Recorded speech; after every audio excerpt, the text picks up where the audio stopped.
Olá, pessoal! Essa é mais uma aula de geografia e o tema é industrialização brasileira. Antes de começarmos a nossa aula, não se esqueça de se inscrever nesse canal, clique no sininho para você ter acesso a todas as aulas que saem aqui semanalmente e já dê o seu like nesse vídeo, ok? Primeira e segunda fases da industrialização. A Europa passou pela Revolução Industrial a partir do século XVIII. Já a industrialização brasileira iniciou-se por volta do final do século XIX. Por isso, ele é considerado de industrialização tardia com 4 fases distintas. Então, o Brasil, comparado à Europa, é um país que demorou muito a se industrializar. A industrialização iniciou nos países europeus e depois foi se expandindo pelo restante do mundo. Mas alguns países demoraram muito a se industrializar, que é o exemplo do Brasil. Então, a industrialização brasileira pode ser dividida em 4 fases.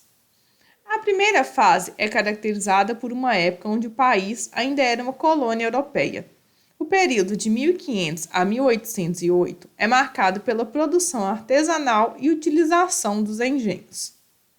A segunda fase é datada do período de 1808 a 1930, iniciada pela chegada da família real ao Brasil, permitindo a implantação das primeiras indústrias no país, entre as voltadas para o ramo alimentício e outros produtos aos quais não necessitavam de tanta tecnologia.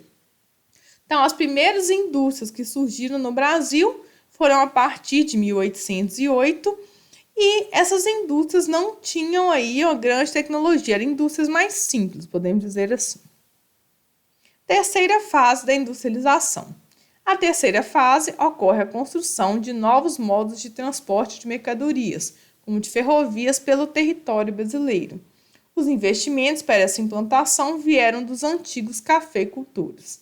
Nesse período, grandes companhias como a Siderúrgica Nacional, 1947, e a Petrobras, 1953, foram criadas, estimulando a mineração. Então, nossas primeiras indústrias aqui no país é o que a gente chama de indústria de base. São aquelas que estão direcionadas à energia, a recursos, são as indústrias mais simples e relacionadas ao fato de dar uma melhoria na rede de transportes, nas coisas mais simples, podemos dizer assim, que seria uma base para uma futura fase de industrialização, que vai ser a 4ª fase. Isso porque havia uma grande demanda de metais que abasteciam as indústrias e a extração de petróleo, que se tornaria uma importante matéria-prima para a produção de plástico e combustíveis. Essas mudanças ocorreram entre os anos de 1930 e 1955, durante o governo Vargas.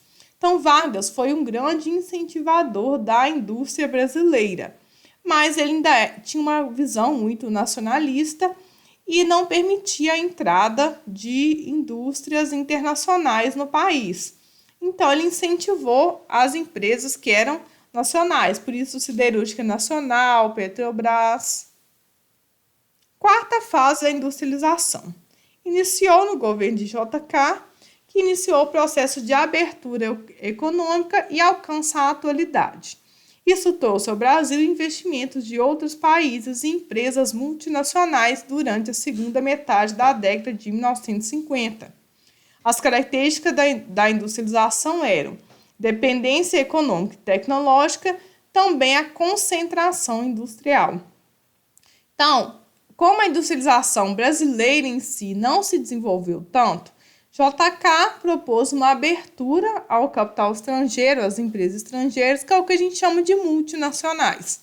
No Brasil, nós temos várias multinacionais e elas possuem essa característica também da concentração industrial, ou seja, elas se localizam em determinados locais, em outros não. Então, a gente tem, por exemplo, a região sudeste, que possui uma grande concentração industrial, e outras áreas, como, por exemplo, o norte do país, que praticamente não tem indústrias ou tem poucas indústrias. Atualmente, o principal desafio do processo industrial brasileiro consiste em crescer sem depender do capital ou da tecnologia estrangeira.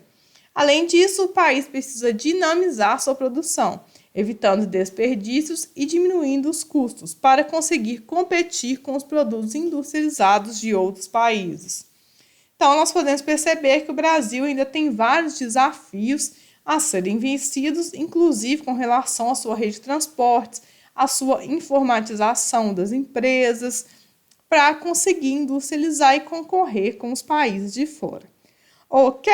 Obrigado por terem ficado até o final. Dê o seu like, inscreva-se e até a próxima. Tchau, tchau!